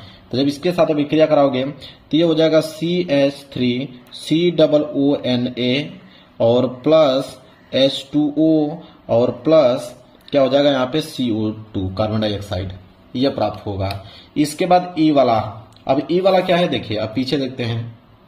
देखिए ई वाला है मेरे प्यारे बच्चों कि एथेनॉल को सांद्र H2SO4 की उपस्थिति में एथेनोइक अम्ल के साथ गर्म किया जाता है तो क्या होगा। अब देखिए यहाँ पे ई वाला का इधर लिखिए, ई का लिखिए एथेनॉल को, ठीक है, मतलब C2H5OH, एथेनॉल को H2SO4 के साथ अभिक्रिया कराई जाती है तो मतलब H2SO4 की उपस्थिति में एथेनोइक अम्ल के साथ, मतलब एथेनोइक अम्ल के साथ अभिक्रिया कराई जाती है, मतलब एथेनोइक अम्ल CH3COOH एथेनोइक अम्ल, और किसकी उपस्थिति में, तो H2SO4 की उपस्थिति में अभिक्रिया कराई जाती है तो क्या बनेगा, बनेगा CH3 single bond C double bond oxygen से जुड़ा रहेगा, फिर सिंगल बॉन्ड O C2H5, ठीक है, क्लियर है। चलिए आगे देखते हैं ई के बाद एफ। एफ क्या है यहाँ पे नीचे देखिए कि एथेन को वायु में जलाया जाता है। तो एथेन को वायु में जलाया जाता है, तो एथेन को वायु में जलाओगे मतलब एथेन क्या है C2H6, एथेन वायु में जलाया जाता है मतलब ऑक्सीजन में जलाया जाता है तो क्या बनेगा, कार्बन डाइऑक्साइड बनेगा और जल बनेगा, H2O बनेगा। संतुलित की अगर हम बात करें तो इसके आगे 6 लगा दो, इसके आगे 4 लगा दो, इसके आगे 7 लगा दो, इसके आगे 2 लगा दो, संतुलित हो गया। अब मेरे प्यारे बच्चों इतना आपको कोई बताएगा नहीं कि 6 के 6 आपको डिटेल में बता दे संतुलित करने का, तो 6 के 6 मैंने बता दिया। अगर ये 6 नहीं आता है, नहीं करना चाहते हो एग्जाम में, तो अथवा कर को आपको 3 प्रश्न नीचे दिया गया है, A, B और ये वाला प्रश्न क्या है आपका C। अगर ये तीनों प्रश्नों को कर देते हो तो तभी जाके 2-2 नंबर के हिसाब से आपको 6 नंबर मिल जाएगा, अगर ये तीनों कर देते हो तो चलिए देखते हैं। ये वाला क्या है, कह रहा है कि बिलियन के पीएच मान पर संक्षिप्त टिप्पणी लिखिए कि बिलियन का पीएच मान क्या होता है। देखिए तो इसको लिखेंगे, अगर वो नहीं करना चाहते हो तो अथवा करके ये वाला कर लेना। तो पहला है लिखेंगे कि किसी विलयन में उपस्थित हाइड्रोजन आयन सांद्रता के ऋणात्मक लघुगणक को उस विलयन का हम पीएच मान कहते हैं। किसी विलयन में पीएच मान उसकी अम्लीयता या क्षारीयता को बताता है। पीएच मान 0 से लेकर 14 के बीच होता है। पीएच मान 7 से कम पर विलयन उदासीन होता है। पीएच मान 7 से कम होने पर, ठीक है, विलयन अम्लीय हो जाता है। ये पीएच मान 7 से अधिक लिखना, ठीक है। 7 से अधिक वाला कहां गया, नीचे है। देखिए मैं समझा देता हूं आपको डिटेल में। अगर पीएच मान 7 है, यही लिखा है कि पीएच मान 7 है तो विलयन जो होगा उदासीन होगा। अगर पीएच मान 7 से कम हो जाता है तो विलयन अम्लीय हो जाता है। पीएच मान 7 से अगर प्लस हो जाता है मतलब 7 से अधिक हो जाएगा तो विलयन का मान जो होता है वो क्षारीय हो जाता है, विलयन क्षारीय हो जाता है। तो 3 कंडीशन होता है, पहला दूसरा, तीसरा, तीनों कंडीशन मैंने लिख रखा है ताकि आप डिटेल में समझ पाओ, कोई क्वेश्चन छोड़ के ना आओ। चलिए आगे देखते हैं बी वाला। बी वाला क्या है कि असंतृप्त हाइड्रोकार्बन पर संक्षिप्त टिप्पणी लिखिए, 2 नंबर मिलेगा। असंतृप्त हाइड्रोकार्बन, अब ये क्या होता है इसको देखिए। दूसरा, असंतृप्त हाइड्रोकार्बन लिखेंगे वे हाइड्रोकार्बन जिनमें कार्बन कार्बन परमाणुओं के बीच कम से कम एक या एक से अधिक द्विबंध या त्रिबंध होता है, उसे असंतृप्त हाइड्रोकार्बन कहते हैं। जैसे C2H4, C2H2 आदि, मैंने एग्जाम्पल भी यहाँ पे दे रखा है। क्लियर है? चलिए समझ में आ गया आप लोगों को। आगे बढ़ेंगे अगले प्रश्न की तरफ। अगला प्रश्न देखिए क्या है। अगला प्रश्न है मेरे प्यारे बच्चों यहाँ पे कि निम्नलिखित में IUPAC नाम लिखे, मतलब निम्नलिखित यौगिकों के IUPAC नाम लिखना है। आपके पास 2 दिया हुआ है और इसका हमें बताना है कि नाम क्या होगा। तो इसका मैं होमवर्क दे देता हूं। यह आपका होमवर्क है, यह वाला दूसरा वाला होमवर्क है। आइए बता देता हूं, यह आपका है 2-ब्यूटाइन है और इसे होमवर्क में आप लोगों को खुद करना होगा इसको। ठीक है, चलिए अब बारी आती है उपभाग तीसरा। उपभाग तीसरा का मतलब मेरे प्यारे बच्चों बायोलॉजी का प्रश्न यहां से क्या हो गया, स्टार्ट हो गया। अब बायोलॉजी वाला प्रश्न है प्रश्न नंबर 28। बोला कि निम्नलिखित में से प्रत्येक का उदाहरण लिखिए। प्रत्येक का उदाहरण लिखना है और 4 हैं, 4 नंबर मिलेंगे। जैसे विखंडन बताओगे तो 1 नंबर, खंडन बताओगे तो 1 नंबर, पुनरुद्भवन किसे कहते हैं 1 नंबर इसमें मिलेगा, मुकुलन किसे कहते हैं 1 नंबर इसमें मिलेगा। चारों के बताना, मैं चारों आप लोगों को बताता हूं। चलिए सबसे पहले आप विखंडन हेडिंग डालेंगे। विखंडन किसे कहते हैं लिखेंगे कि एक कोशिकीय जीव में कोशिका के परिपक्व हो जाने के बाद 2 भागों में विभाजन हो जाता है, जिसमें पहले केंद्रक विभाजित होकर 2 केंद्रक बनाता है और बाद में कोशिका द्रव्य विभाजित होता है। इस प्रकार के जनन को हम लोग विखंडन कहते हैं। उदाहरण जैसे अमीबा हुआ, ईस्ट हुआ, पैरामीशियम हुआ इत्यादि, यह विखंडन हो गया। इसके बाद नीचे खंडन। खंडन किसे कहते हैं, इस पे भी 1 नंबर मिलेगा। तो लिखेंगे कुछ जीव पूर्ण विकसित होने के बाद साधारण 2 या अधिक खंडों में टूट जाते हैं और यह खंड वृद्धि करके पूर्ण विकसित जीव बन जाते हैं, जैसे स्पाइरोगायरा। ठीक है, इसके बाद पुनरुद्भवन पूर्ण जन्म किसे कहते हैं, तो पूर्ण जन्म किसे कहते हैं, इस पे भी 1 नंबर मिलेगा। लिखेंगे हाइड्रा एवं प्लेनेरिया जैसे सरल प्राणियों को यदि कई टुकड़ों में काट दिया जाए तो प्रत्येक टुकड़े विकसित होकर पूर्ण जीव का निर्माण कर देता है और यह प्रक्रिया पुनरुद्भवन कहलाती है। इसके बाद चौथा हेडिंग था मुकुलन किसे कहते हैं। लिखेंगे मुकुलन एक ऐसी प्रक्रिया है जिसमें जनक जीवों में एक उभरनुमा संरचना पाई जाती है, जिसे हम लोग क्या कहते हैं, मुकुल कहते हैं। क्लियर है? आप देखिए चारों मैंने बता दिया, 4 नंबर आपको मिल जाएगा। इसके बाद है प्रश्न संख्या 29 कि निम्नलिखित पर संक्षिप्त टिप्पणी लिखिए, 4 नंबर मिलेगा। पारितंत्र पे 2 नंबर मिलेगा, ओजोन परत पे 2 नंबर मिलेगा। तो पारितंत्र किसे कहते हैं, 29 का पहला। तो पारितंत्र हेडिंग डाल लो। पारितंत्र हेडिंग डालने के बाद लिखना प्रारंभ कीजिए। 29 का पहला कि भौतिक पर्यावरण और उसमें रहने वाले जीवों के सम्मिलित रूप को पारिस्थितिक तंत्र या पारितंत्र कहते हैं। पारिस्थितिक तंत्र या पारितंत्र कहते हैं। मानव और दूसरे जीवधारी एक जटिल पारिस्थितिक की तंत्र का निर्माण करते हैं, जिसका हम मात्र एक हिस्सा हैं और अपने अस्तित्व के लिए इसके लिए विभिन्न तत्वों पर निर्भर करते हैं। उदाहरणतया वायु जिसमें हम सांस लेते हैं, जल जिसे हम पानी पीते हैं और मृदा जो अनाज पैदा करती है, जिसके बिना हम जीवित नहीं रह सकते हैं। पौधे, पशु और सूक्ष्म जीवी इनका पुनः सृजन करते हैं। वन पारिस्थितिकी तंत्र में महत्वपूर्ण भूमिका अदा करते हैं, क्योंकि यह प्राथमिक उत्पादक हैं जिन पर दूसरे सभी जीव निर्भर करते हैं। वन पारिस्थितिकी तंत्र देश के मूल्यवान वन पदार्थों, खनिजों और अन्य संसाधनों के संचय कोष में कोष हैं जो तेजी से विकसित होते हैं। औद्योगिक शहरी अर्थव्यवस्था की मांग की पूर्ति के लिए बहुत महत्वपूर्ण है। मेरे प्यारों, जो डिटेल में संक्षिप्त टिप्पणी करने के लिए बोला है, इसलिए संक्षिप्त टिप्पणी मैंने किया। इसके बाद ओजोन परत किसे कहते हैं, तो ओजोन परत पे भी मुझे संक्षिप्त टिप्पणी करना है और संक्षिप्त टिप्पणी ही मैं करूंगा ओजोन परत पर डिटेल में, ताकि मुझे एक भी नंबर कट ना पाए। लिखेंगे वायुमंडल के समताप मंडल में ऑक्सीजन के 3 परमाणु वाले अणु पाए जाते हैं, इन्हें ओजोन कहते हैं। ऑक्सीजन सामान्यतः द्विपरमाणविक अणु के रूप में पाई जाती है, लेकिन वायुमंडल के समताप मंडल में ऑक्सीजन के 3 परमाणु वाले अणु पाए जाते हैं। इन्हें ओजोन कहते हैं, जिसे O3 कहते हैं। ऐसे लिखेंगे, जिसे O3 कहते हैं, ऐसे प्रदर्शित करेंगे। ऑक्सीजन के 3 परमाणु वाले अणु मिलकर एक परत बना लेते हैं, जिसे ओजोन परत कहते हैं। यह हल्के नीले रंग की गैस की परत सूर्य से निकलने वाली परावैंगनी यूवी किरणों से पृथ्वी पर सुरक्षा करती हैं। कुछ वर्षों में मानव जनित अनेक क्रियाओं से कुछ रसायनों की पर्यावरण में वृद्धि हुई है, जिससे ओजोन परत घट रही है और ओजोन परत का ह्रास करने वाले विभिन्न यौगिक जैसे क्लोरोफ्लोरोकार्बन, जिसे CFC कहते हैं, जिसका प्रयोग रेफ्रिजरेशन, शीतलन एवं अग्निशमन में किया जाता है, तथा नाइट्रोजन मोनोऑक्साइड NO नामक प्रदूषक गैस ओजोन परत में ह्रास के प्रमुख कारण है। क्लियर है मेरे प्यारे बच्चों? चलिए आगे बढ़ते हैं। अगला प्रश्न देख लीजिए, क्या है? प्रश्न संख्या 30वां। प्रश्न संख्या 30वां है कि मानव के मादा जनन तंत्र का नामांकित चित्र बनाइए और उसका संक्षिप्त वर्णन कीजिए। 4 नंबर आपको मिलेगा। तो चलिए देखिए, यहाँ पे मानव मादा जनन तंत्र, तो मादा जनन तंत्र का चित्र भी बनाया हूं। उससे पहले लिखना कैसे आप लोगों को देखिए, पहले उसके भाग को लिख लीजिए, फिर उसके बाद चित्र बनाइएगा। तो देखिए, उसका भाग पहला है अंडाशय, जिसे ओवरी कहते हैं। अब अंडाशय उसका भाग है। अंडाशय में लिखेंगे कि श्रोणीय गुहिका में 2 अंडाशय होते हैं, जो बहुत छोटे आकार के होते हैं। अंडाशय में यह अंडे बनते हैं। अंडाशय के अंदर की सतह पर एपिथेलियम कोशिकाओं की पतली परत होती है, जिसे हम लोग क्या कहते हैं? जनन एपिथेलियम कहते हैं। और इसकी कोशिकाएं विभाजित होकर किसमें? फोलिकल तथा अंडा बनाती हैं। इसके बाद लिखेंगे अंडाशय की गुहा में संयोजी उत्तक होते हैं, जिन्हें हम लोग क्या कहते हैं? स्ट्रोमा कहते हैं। प्रत्येक फोलिकल में एक जनन कोशिका होती है, जिसके चारों ओर स्ट्रोमा की कोशिकाएं रहती हैं। अर्धसूत्री विभाजन के फलस्वरूप जनन कोशिकाएं अंडे का निर्माण करती हैं।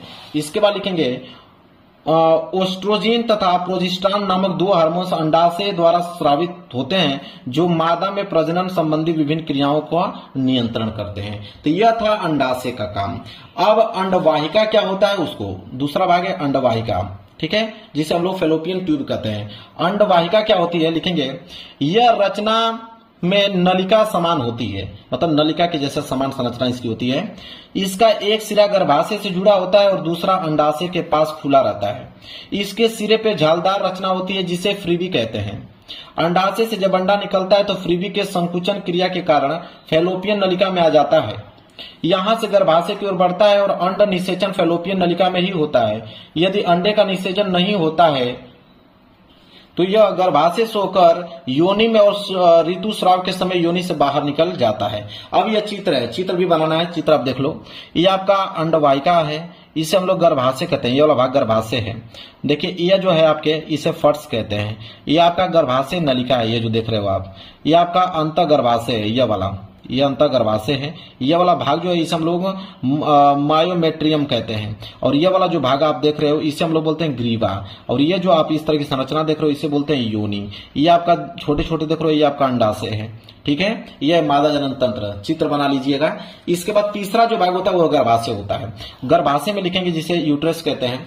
गर्भाशय में लिखेंगे कि यह मूत्राशय तथा मलाशय के बीच स्थित एक मांसल रचना है। फेलोपियन नलिका इसके दोनों ओर ऊपर के भागों में खुलती है। गर्भाशय का निचला सिरा कम चौड़ा होता है और योनि में खुलता है। गर्भाशय के अंदर की दीवार एंड्रोमीटियम की बनी होती है। गर्भाशय का मुख्य कार्य निषेचन अंडे को परिवर्धन काल में, जब तक कि गर्भ विकसित होकर शिशु के रूप में जन्म ले आश्रय तथा भोजन प्रदान करना होता है उसका। इसके बाद चौथा भाग होता है योनि। योनि किसे कहते हैं, लिखेंगे यह मांसल नलिका समान रचना है। इसका पिछला भाग गर्भाशय की ग्रीवा में खुलता है और मादा में मूत्र निष्कासन के लिए अलग छिद्र होता है जो योनि में खुलता है।